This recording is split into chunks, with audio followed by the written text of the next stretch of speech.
värske 2015 tuleb see sama töine ja sündmuste rohke kui eelmennigi.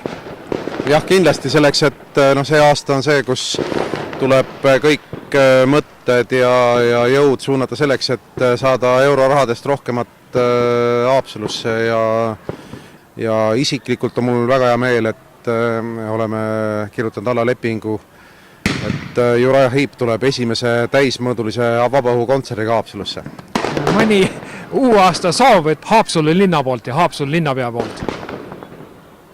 Ma soovin, et see töö, mis me teinud oleme, et Haapsalu on hea koht elamiseks, et see on nüüd tööle hakanud, et päris palju inimesi on tulnud, ostnud maja või korteri Haapsalu ja tulnud elama Haapsalu ja töökohtade on natuke keeruline, aga Tallinn on lähedal ja meil on hea elada.